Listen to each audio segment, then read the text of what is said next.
Que a graça e a paz do Senhor Jesus esteja sobre cada um de nós. Texto que vamos meditar se encontra no livro de Apocalipse, Revelação, capítulo 4. A minha versão traz ali como tema em negrito a visão do trono de Deus. Mas eu quero pensar um pouco nesse lugar como o centro de comando do universo. Existem determinadas brincadeiras que a gente fala o QG, quartel general, o lugar da tomada de todas as decisões. Hoje Deus nos convida a conhecer este lugar, que é o centro de comando de todo o universo. Queridos, Deus chama João, que está ilhado, perseguido, atormentado, torturado, por amor a Cristo Jesus e a pregação do Evangelho. Está cativo numa ilha. E ali Deus revela a ele aquilo que está por vir. Coisa maravilhosa. João é tirado desta ilha e é levado para aquilo que é eterno. João é tirado da dor, do sofrimento, para a glória da terra caótica, para o trono que governa soberanamente. Amém. Grandes pregadores, eles costumam dizer que antes de Deus revelar o futuro, Ele revela o trono. O trono. Aleluia. Queridos, a mensagem central do capítulo 4 é que alguém está no comando. Aleluia. Essa grande nave que é o nosso universo está sob controle. E João vê o centro de comando do universo. Esse é o tema da nossa meditação. O centro de comando do universo. O que tem nesse centro de comando? A primeira coisa, tem um trono. Um trono de controle absoluto, controle de tudo. João não vê o anticristo, João não vê julgamentos, João vê um trono. No verso 2 diz: eis armado no céu um trono. Não é um trono que está sendo ameaçado, de forma alguma. Não é um trono vazio, nem um trono abandonado. Alguém sentado no trono. Amém. No finzinho do verso 2 diz: alguém sentado. Verso 3: e este que se acha sentado. E aí vem a descrição, não uma descrição com os olhos humanos, mas olhando para a glória desse trono. E a aparência desse trono, desta pessoa que está ali, a pedra de jaspe de sardônio ao redor do trono, há um arco-íris semelhante ao aspecto a esmeralda. Então nós percebemos que há uma contemplação neste lugar.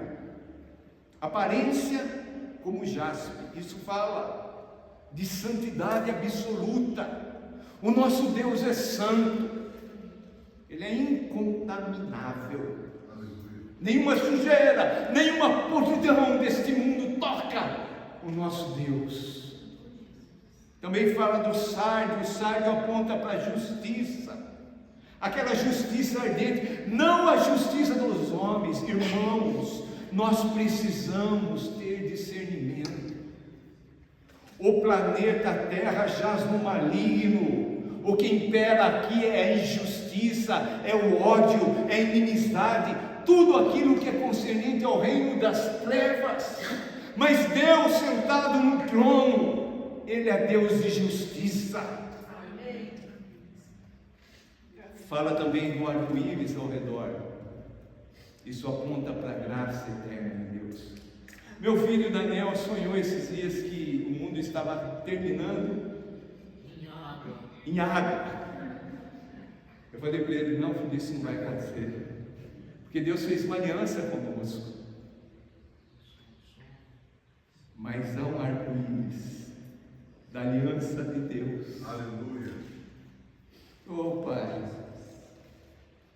queridos, o que eu aprendo com isso? Primeiro, Deus, Ele é ao mesmo tempo santo, justo e gracioso.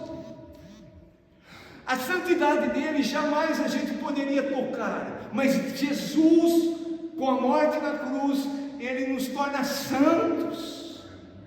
Nós todos somos injustos, mas com Jesus na cruz do Calvário, sangue derramado, Ele nos justificou, Ele nos tornou justo com Ele, senão não teria como. E a terceira coisa é a graça dele que nos abraça. Volta e meia eu falo para Deus: Deus, me dá mais compreensão da Tua graça. E parece que quanto mais revelação eu tenho da graça de Deus, mais eu entendo essa graça. Essa graça que olha para pessoas como nós e nos abraça, e nos perdoa, e nos justifica, nos santifica, e nos dá livre acesso à presença desse Deus, desse trono glorioso. Aleluia. Aleluia. Queridos, quando você se sentir esmagado aqui na terra, lembre-se, há um trono. Amém. Amém. Nós precisamos parar de olhar muito, o tanto que temos olhado para a terra. Quando nós temos essa visão do trono de Deus, tudo muda. Tudo muda. Eu creio, amados, eu creio. Deus dá liberdade para o homem tomar a decisão, dá, mas mesmo assim, Ele continua no controle da vida daquela pessoa. Vou fazer o que quiser. Deus fala: tá bom, mas quem está no controle é Deus. E se eu estiver andando e eu tropeçar e eu me machucar, eu sei que o meu Deus permitiu que isso acontecesse.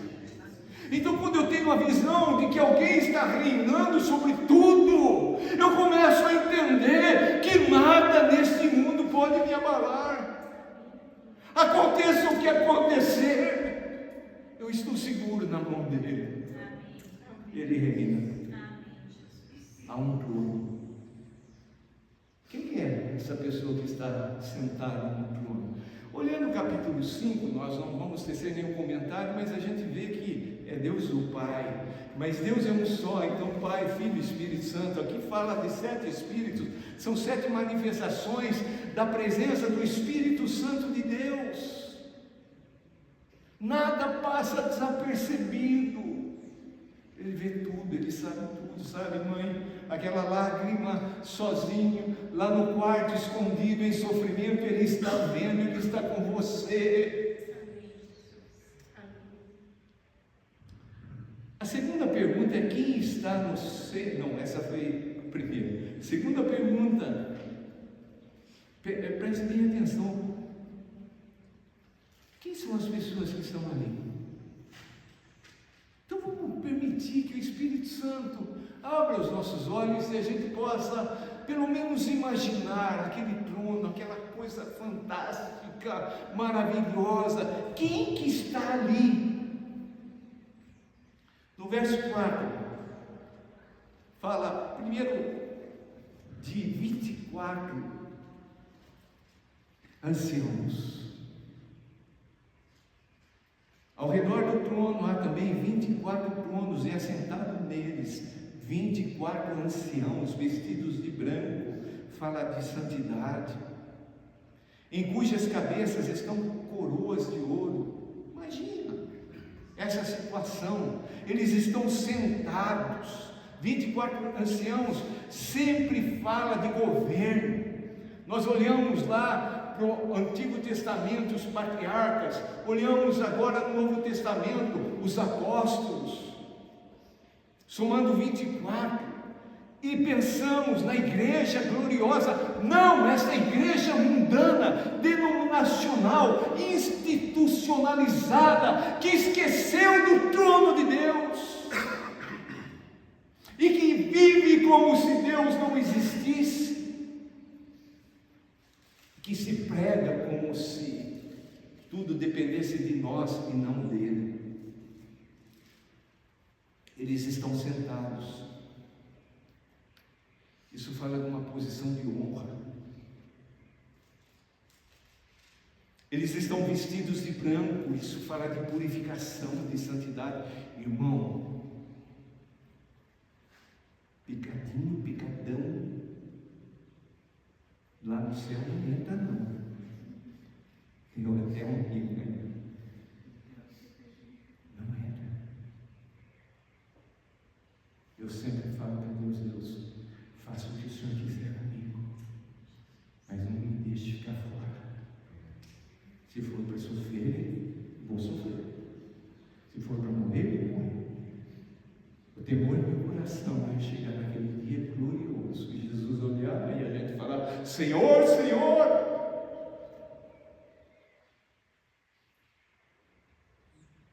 Você tem medo disso? Eu tenho.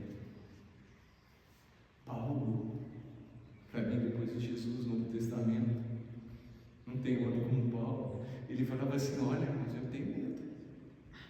Eu levar muitos até Deus e eu perder. Isso é seríssimo. Se Paulo tinha esse receio, eu fico pensando em eu.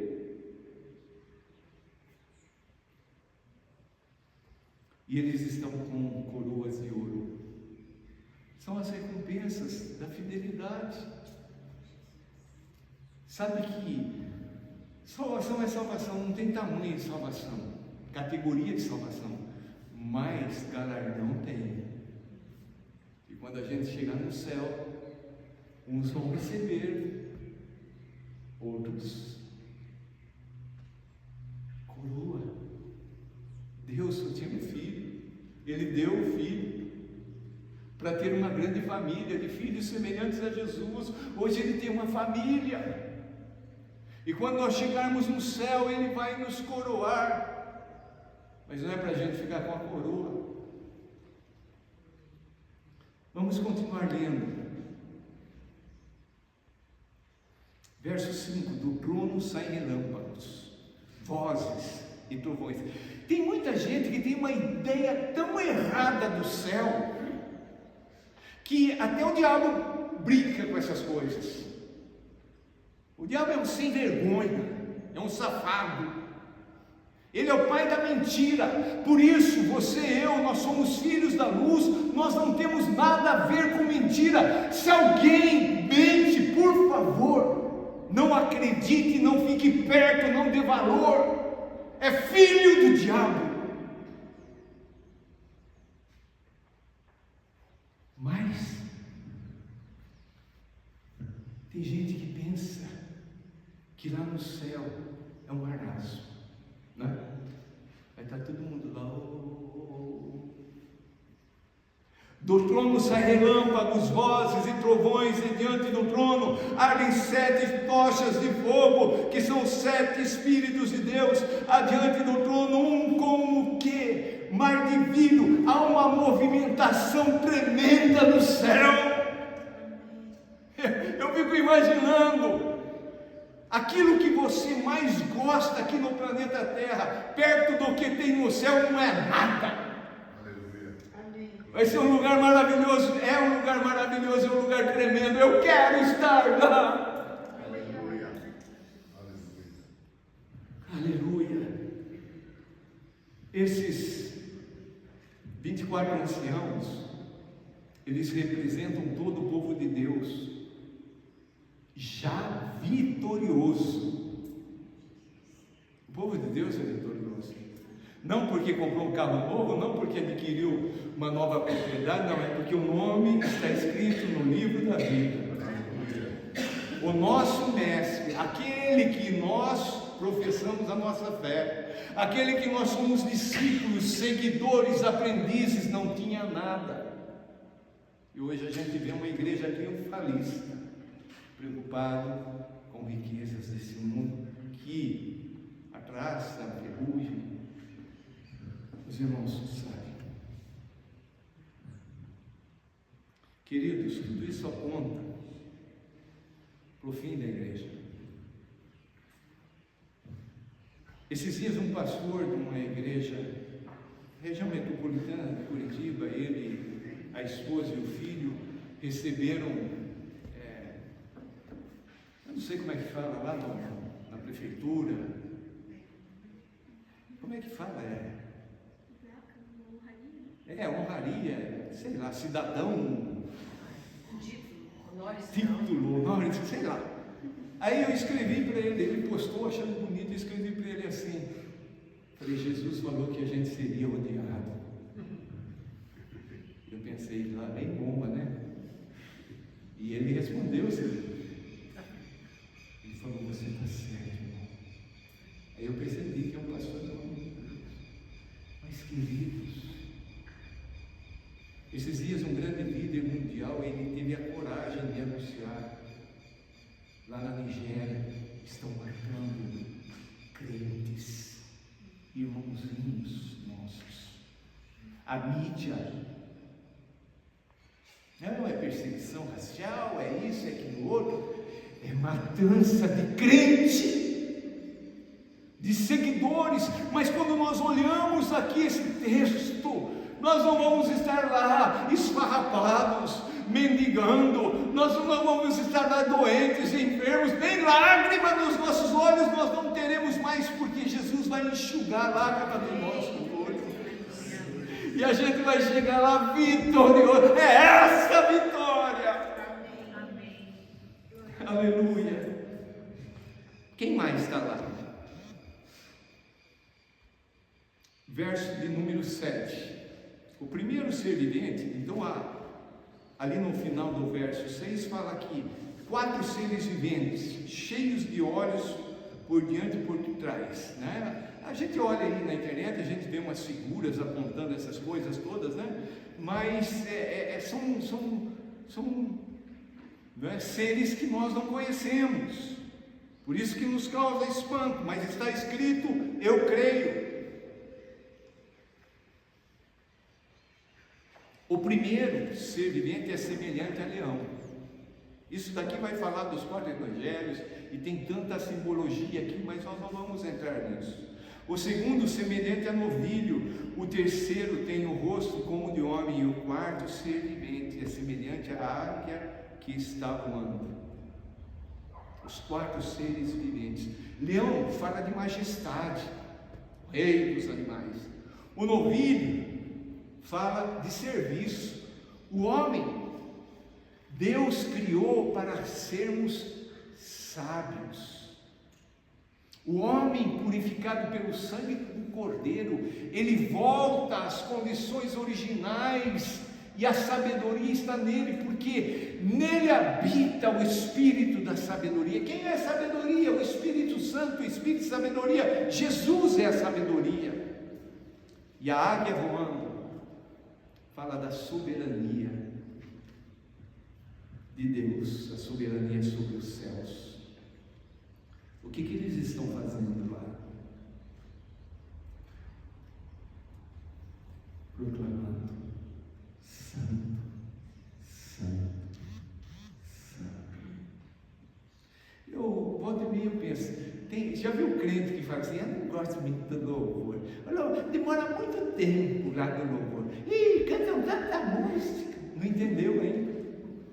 Aqui é simplesmente só um pouquinho vida aquilo que a gente vai ver. Aqui a gente fica 1 hora, 40 minutos, um pouco mais, um pouco menos, mas lá na eternidade com o nosso Deus é 100 anos, 1000 anos, 1 bilhão de anos, nós vamos estar diante dele cantando santo, santo, santo. É o Senhor Deus, o Todo-Poderoso, aquele que era, que é e que há de vir. É Ele, santo, santo, santo. Irmãos, não só nesta reunião celestial que acontece eternamente, mas todo o universo declara a santidade de Deus. Os passarinhos, eu vi cantando, no momento do louvor, hoje eu vi uma cantoria de passarinhos, eu vi que emocionado, eu falei, eles estão louvando conosco. Amém. Coisa linda. Só que é feito um estudo de que todo o som produzido no universo, de todos os animais, inclusive do próprio universo, tem um som que é a somatória de todas as notas musicais que ecoam no universo, mas tudo ainda está em tom menor, em tom de tristeza, de expectativa, de esperança, mas chegará o dia que o tom será maior, que a alegria será completa, que novamente nós seremos totalmente resgatados e viveremos a eternidade com o nosso Deus. Aleluia. Cantando santo, santo, santo. Deus sabe como eu gosto de tocar e cantar para Ele. Se me dá, não sei afinar o violão. Hoje, por várias horas aqui, eu olhei para a Lídia olhar para mim, eu saía do tempo da música. Mas eu não vou deixar de fazer isso, porque eu amo Jesus. Hoje somos peritos. Nós temos introduzido, cada um aqui é desafiado semanalmente para ministrar o cântico. E eu falei ontem na reunião aqui na nossa ensaio, eu falei, eu vou abrir para toda a igreja. Se quer ministrar um cântico, se tem um cântico no coração, porque nós, cada um tem o seu gosto, tem a sua, não é? Esse daqui toca mais, e a gente não sabe o que está no coração dos irmãos. Então, a partir do próximo domingo, não é? Só que você tem que, por causa da nossa limitação, até sábado de manhã, você manda lá a mensagem: olha, eu quero cantar, louvar junto com a igreja, ministrar o meu Deus esse cântico. Por quê? Até sábado de manhã, porque à tarde a gente tem ensaio. Para não chegar aqui e você falar, irmão, sabe aquela música de fulano e tal? Não conheço. Eu queria ministrar esse canto, não sei tocar. Então, para dar oportunidade para nós ensaiar, né? E toda a igreja, porque não tem, né? Diante de Deus somos todos iguais e todos somos chamados a ministrar a Ele. Toda criatura, anjos santos, toda a natureza, tudo converge para uma coisa: adoração. Deus não está procurando pastores, pregadores, Deus está procurando adoradores que o adorem em espírito e em verdade. Amém. E aí nós vamos para o terceiro ponto. O que está acontecendo lá no centro do universo? Adoração diante do trono. Há um movimento de adoração lá no céu, que começa com um movimento de entrega. Olha o verso 9: quando esses seres viventes derem glória, honra e ações de graça, então 3 coisas aqui: damos glória a Deus, honramos ao nosso Deus e agradecemos a Ele por tudo que Ele tem feito. Irmãos, se há uma coisa que eu creio que machuca o coração de Deus, é a ingratidão. É ingratidão. E nós vivemos num mundo onde a ingratidão é a marca. Não sei, o pastor, a experiência com isso, mas aquela pessoa que você abraça, que você traz junto, que você investe, que você tira o dinheiro, tira coisa, a pessoa tal, daqui a pouco ela está lá falando mal de você em outro lugar, sendo aceito em outro lugar, a ingratidão. Quando nós passamos a igreja lá em Curitiba, para o pastor que ficou no nosso lugar, antes de irmos para Moçambique, teve um culto, aniversário da igreja. Nós não fazemos mais nada disso, essas coisas que tem cheiro um pouquinho de coisa do mundo, eu não gosto. Mas era culto da igreja. A esposa do fundador da igreja, o primeiro pastor, estava lá. Eu e Miriam, nós cultuando a Deus sentadinho, o pastor que entrou no nosso lugar, recém-chegado, fez tudo. Quando terminou o culto, a mulher do pastor, do falecido pastor, veio falar conosco, ela estava indignada. Como é que o cara não chamou vocês nem para fazer uma oração? Eu falei, deixa para lá, a gente não liga para essas coisas. Ela falou, mas Jesus liga. Eu falei, como assim, irmã? Ela falou, quando Jesus curou os 10, voltou um a agradecer, está escrito lá, porque Jesus perguntou, cadê os outros 9? Jesus ficou indignado. E nós vivemos num mundo onde os filhos já não agradecem os pais, onde os trabalhadores já não agradecem os patrões, onde nós não olhamos mais para o Criador de todas as coisas e falamos, obrigado Deus por mais um dia, obrigado Deus, sentando na mesa ali, né, todos os dias, olhando aquilo que está ali. Quantos crentes comem nem lembram de falar, obrigado Pai. E por que a gente agradece? Porque tudo o que está ali é dele. O arroz é dele, o feijão é dele, a carne é dele, e a gente agradece a ele, a gente fala, obrigado Senhor. Tem faltando alguma coisa para você, irmão? Eu com a minha esposa, volta e meia, a gente olha um pouco para trás, e a gente fala, Deus, obrigado Senhor. Aleluia. O Senhor nunca deixou faltar nada, nunca. Queridos, quando fomos para Moçambique, houve aquela altura, alguém aqui pode até pensar, será que isso é verdade? É verdade sim, o real valia mais do que o dólar, e de um dia para o outro, o dólar passou a valer 4 vezes mais. Os irmãos da igreja entraram em contato falando assim, fiquem tranquilos, porque muitas igrejas, sabe o que fazem? A primeira coisa que corta é o missionário.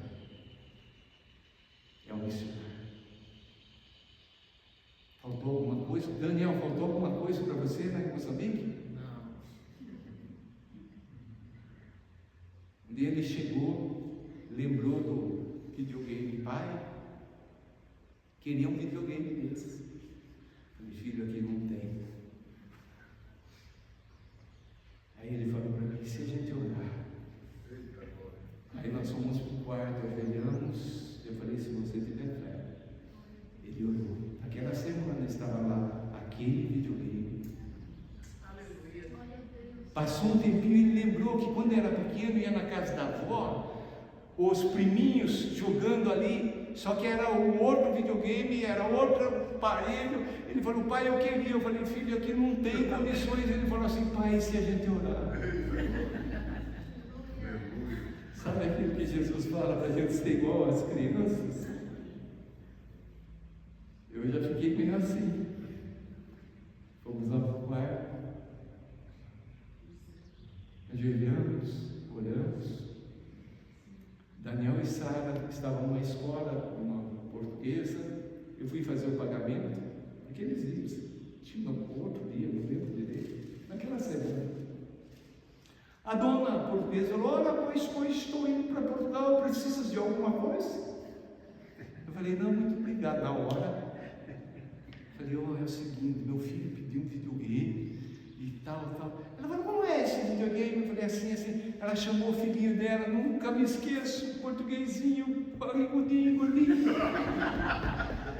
Ô filho, pois você tem um videogame, não usa mais em casa, tem sim, mamãe. Eu falei, não, mas tem que ser específico, é essa marca, e o joguinho tem que ser esse joguinho. O menino falou, olha, pois eu tenho. Aleluia. Esse é o nosso Deus. Então há um movimento lá nos céus. E o que esses homens cantando fizeram? Verso 10: os 24 anciãos prostrar-se-ão diante dele, daquele que se encontra sentado no trono, adorarão o que vive pelos séculos dos séculos, e depositarão as suas coroas diante do trono. Não é para nós, é para ele. Amém. Ah, não, mas eu quero para mim, não vai ficar para você não. Bom, se já tiver esse sentimento, seu coração de que quer para você, você nem vai estar lá e nem vai receber nada, porque a maior alegria nossa é olhar para o nosso Deus e falar: está aqui, tudo é teu. Amém. Aleluia. Nada é nosso, irmãos, é tudo dele. É tudo dele. A gente não é que não é meu carro, é meu isso, até a igreja, né? É a minha igreja. É nada, é tudo dele. É tudo dele. Será que a gente vive nessa realidade? Não é nada. Alguém chega para mim e fala assim: Kiko, empresta o carro. Pode pegar. Eu gosto muito do meu violão. Eu ciúmes. Se alguém chegar e falar: Kiko, nós vamos ali tocar numa vigília, lá no meio do passo, empresta, pode pegar. É dele. Tem aquela historinha lá nos Estados Unidos, né? O pastor, carro quebrado, levou na oficina.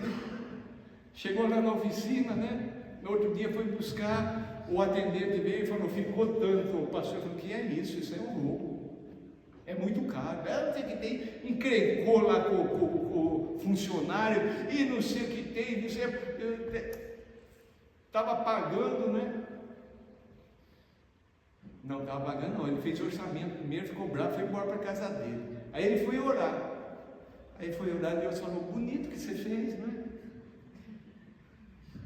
Bonito. É seu o carro? Não, é do Senhor. Então por que você está fazendo isso? Aí ele voltou lá pedir perdão. Chamou o cara, falou: olha, me desculpa, me perdoa, assim. No que estava conversando, o dono chegou e: o que está acontecendo? Aí contaram, o cara foi ver, tinham feito errado a conta. Era de outro carro aquele orçamento. O pastor recebeu de volta, ser todo faceiro com o carro.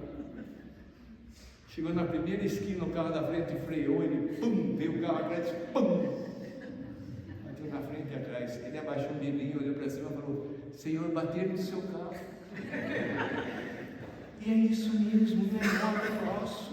A gente age como se fôssemos o dono. Nós não somos dono. A partir do momento que Jesus morreu na cruz do Calvário, quer a pessoa aceite ou não, Jesus comprou a posse dessa pessoa. Amém. Por que nós chamamos Jesus de Senhor? É dono. Cabe a nós só falar: sim, Senhor. Faça isso. Sim, Senhor. Dele? Sim, Senhor.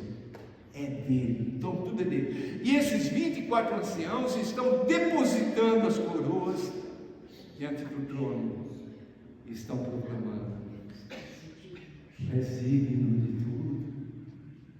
Tu és digno, Senhor. Tu és digno.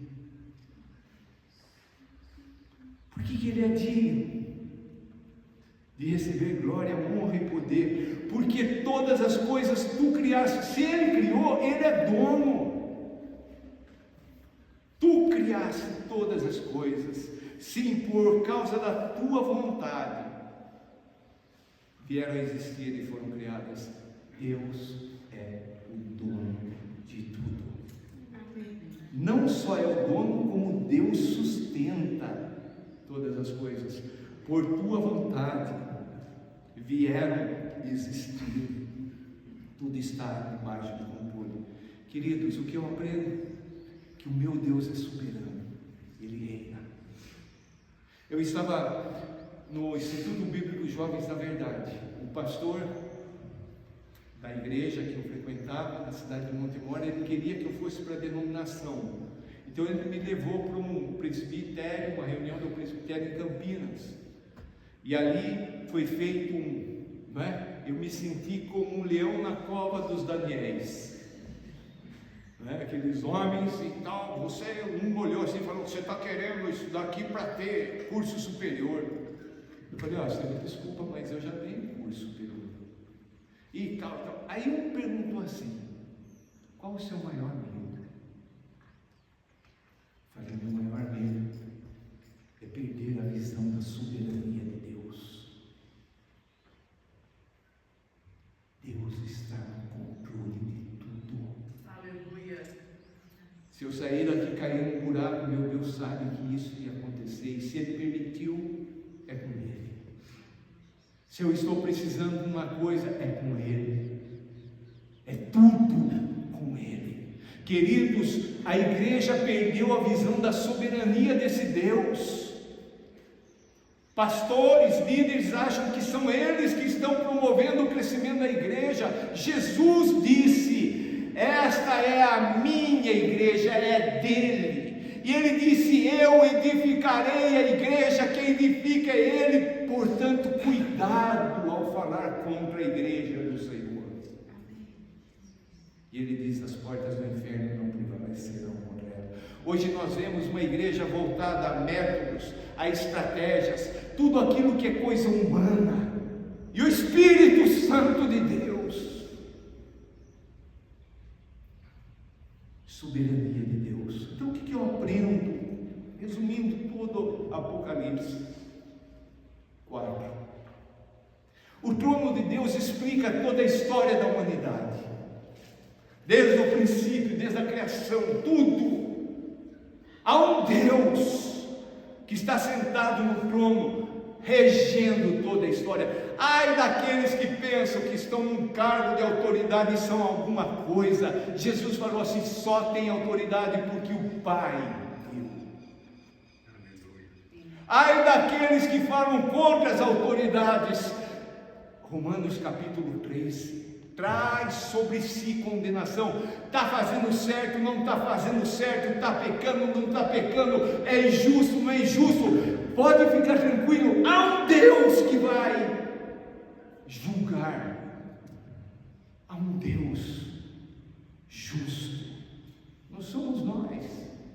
A igreja dos nossos dias está saindo nas ruas fazendo passeata para isso, para aquele outro movimento.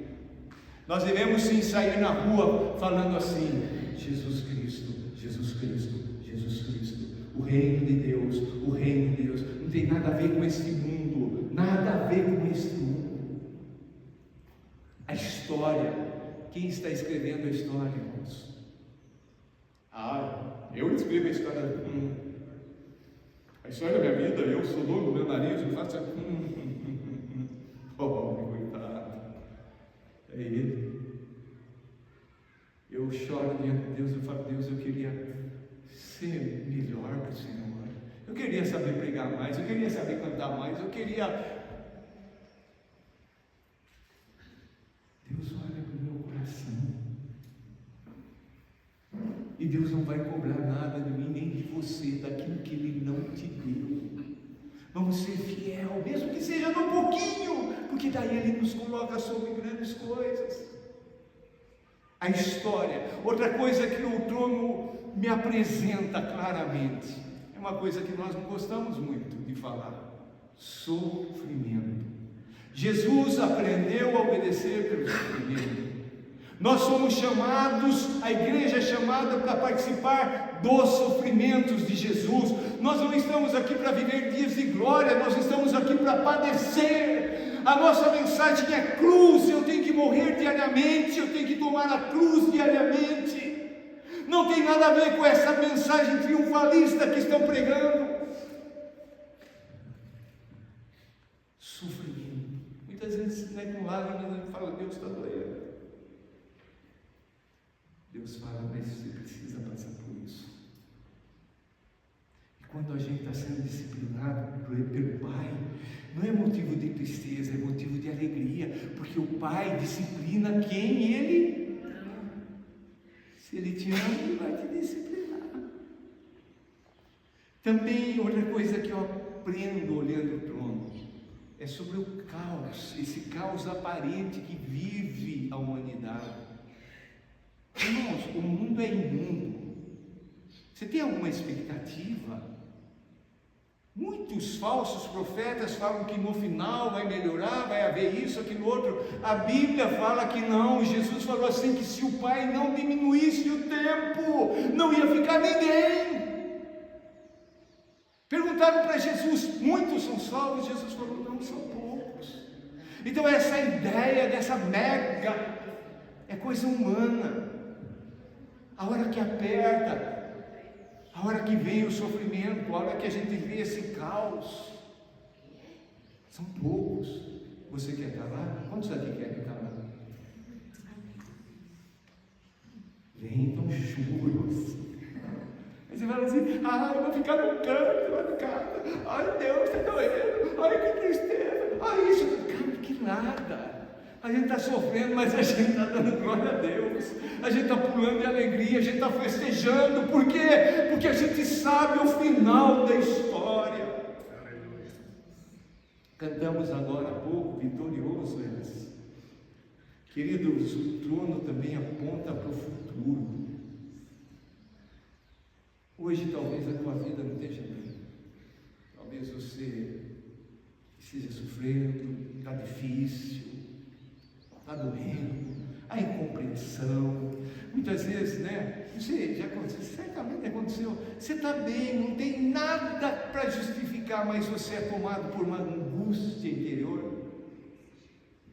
Você não sabe o que é. É Deus. É Deus gerando algo, e a maneira pela qual Deus gera é através de sofrimento, de lágrimas, de dor. A cruz não foi a derrota de Jesus, a cruz foi a vitória. Então o futuro, fale assim, lá dentro do seu coração, fale assim para você mesmo: no final, eu já sou vencedor. A redenção, o trono aponta para a redenção. Fomos comprados, fomos redimidos. Aponta para o fim dos tempos.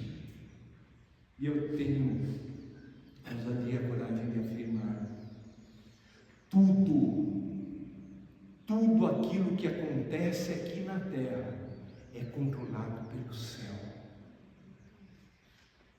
Quando nós olhamos toda a história bíblica da humanidade, nós vemos que aqui é um reflexo das coisas que acontecem lá no céu.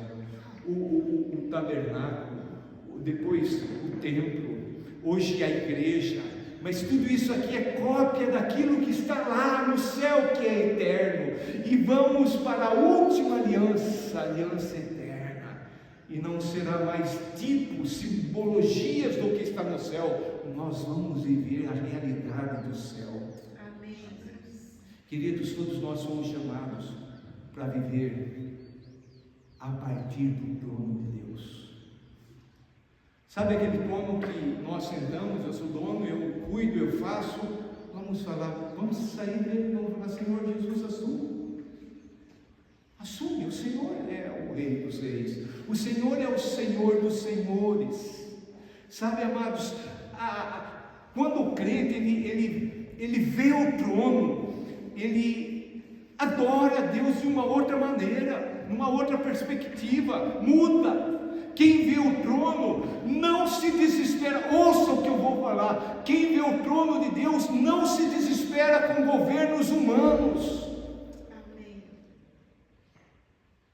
Não fica, o que vai ser, o que vai, aquilo outro, ele sempre ataca, e se for, não fica, porque ele está lá, ninguém toca, ele não muda. Ele é o mesmo ontem, hoje, será sempre. Quem vê o trono não teme perseguições. Nunca a igreja cristã foi tão perseguida como nos dias de hoje. Lá na China, irmãos estão morrendo diariamente. Nós temos sistemas criados por homens que odeiam Jesus. Irmãozinhos estão morrendo. estão sendo torturados, estão sendo colocados em campo de concentração. Lá no Sudão, queridos, o que aconteceu, o que está acontecendo? Uma seita religiosa veio do norte e os cristãos foram sendo julgados lá para o sul. Hoje vivem de uma forma miserável em campos de concentração. Sabe o que eles pedem para nós? Não pedem dinheiro, não pedem comida, eles pedem uma única coisa: que a gente ore por eles.